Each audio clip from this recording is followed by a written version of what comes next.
Hey YouTube. I was just in a good mood and I hadn't made a video in a few weeks, or maybe it was more recently.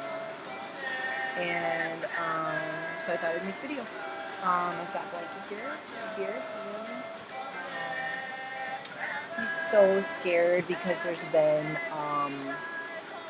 these this like really intense thunder and lightning storms today.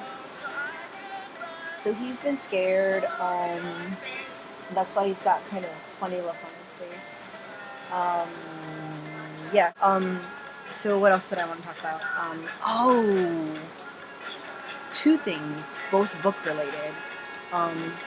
So a little while ago, I read Unwind by Neil Shusterman, and it was fucking amazing. It was like, as far as stuff that I've read that deals with like reproductive rights, which is not that much. I mean, other than, I don't know, if these walls could talk.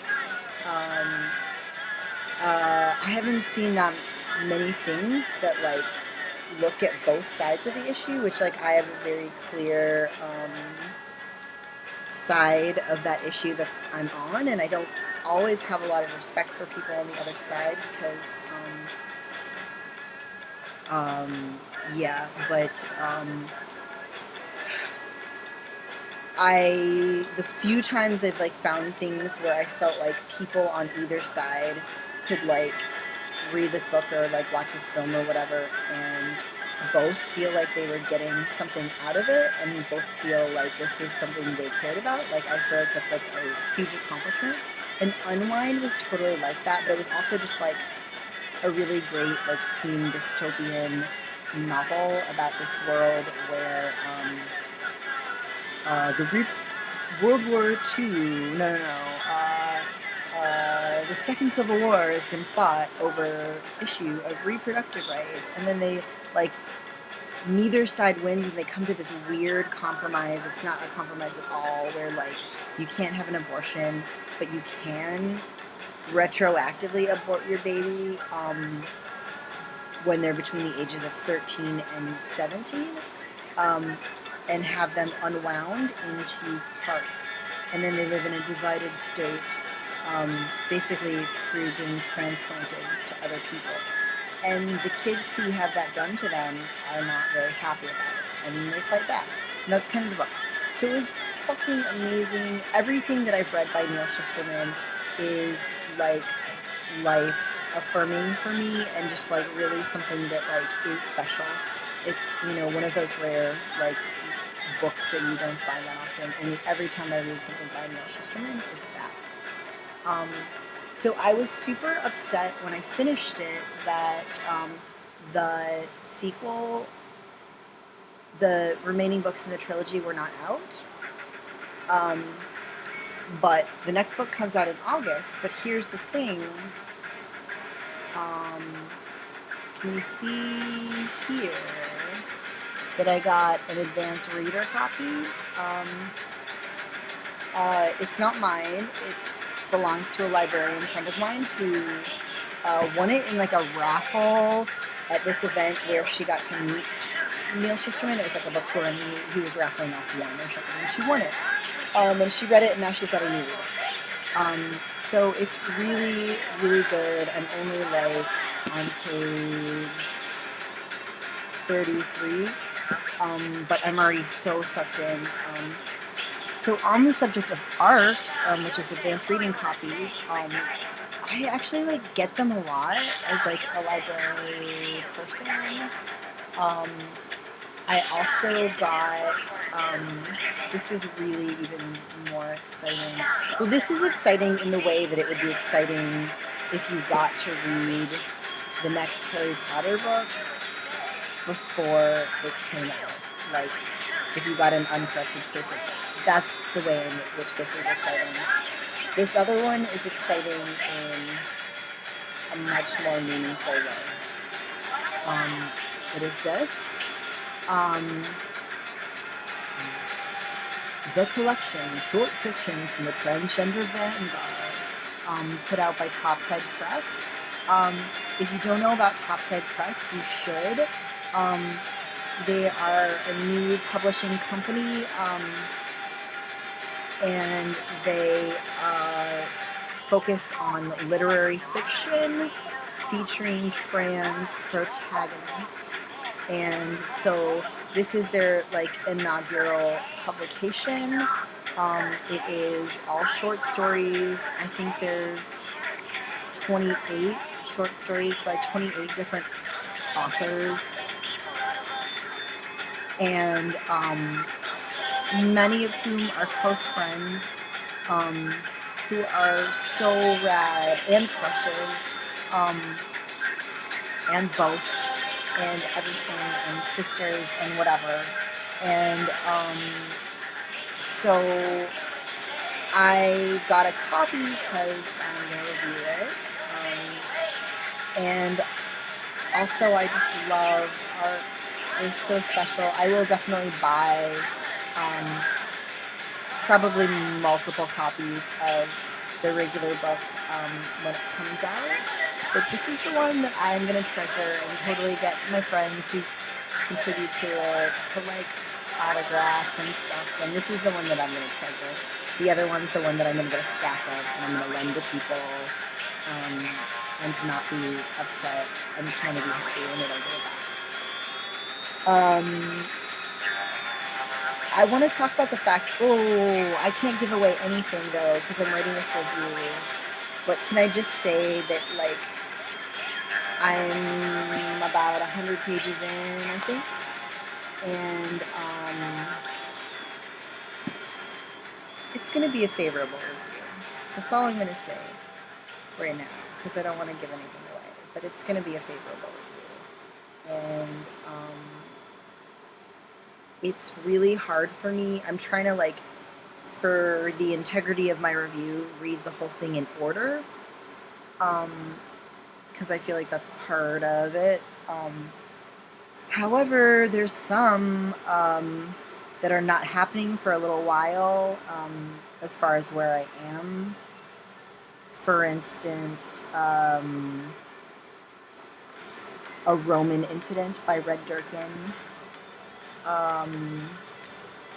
Stone Stand Still by Madison Lynn McEvoy, and Two Girls by Alice Doyle, which it's taking a lot of restraint to not skip forward and read those because those are all friends of mine who are total babes and like, well, they're friends of mine because they have awesome stuff to say, and everyone in here so far has awesome stuff to say, but they're my friends and I like what they have to say, so I'm excited about it. I have already, luckily, the very first one was, I met a girl named Beth who met Jeffrey Palmer by Imogen Binnie, and so I already have gotten like a sneak peek at one of the stories by, well, not a sneak peek, I actually read it, one of the stories by one of my friends. So, but I'm excited to read more stories by my friends, and other people who I think are awesome, and other people who like are not my friends, but are people who I've admired for a long time, and God, it's so tempting to just like give a play-by-play about the stories that I've read so far, but I'm not going to because I'm going to save it for my review.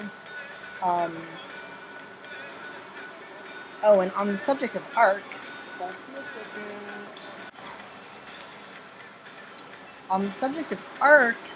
another arc that I got as a gift is a copy of Every Day by David Levithan. He writes primarily, he wrote Boy Meets Boy, which is okay.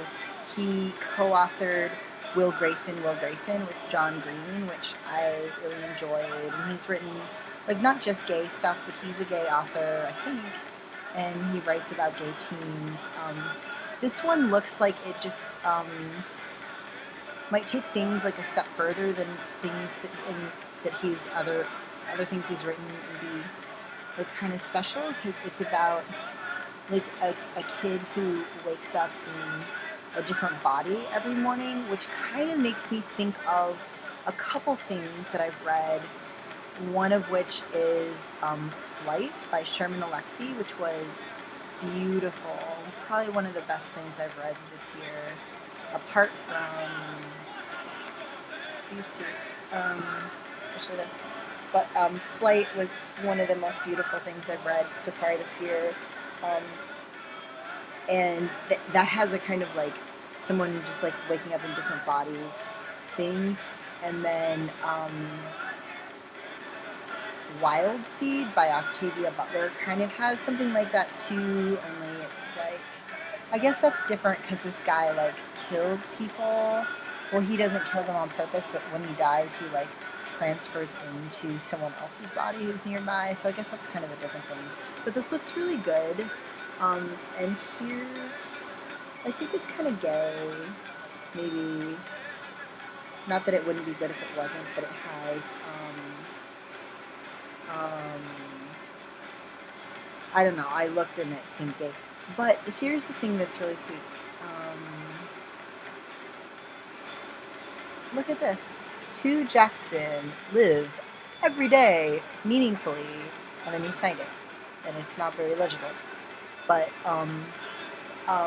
so the thing about this is, the teen librarian who's like my mentor at one of the libraries where I work, went to the ALA conference and she got this book and she got him to autograph it for me,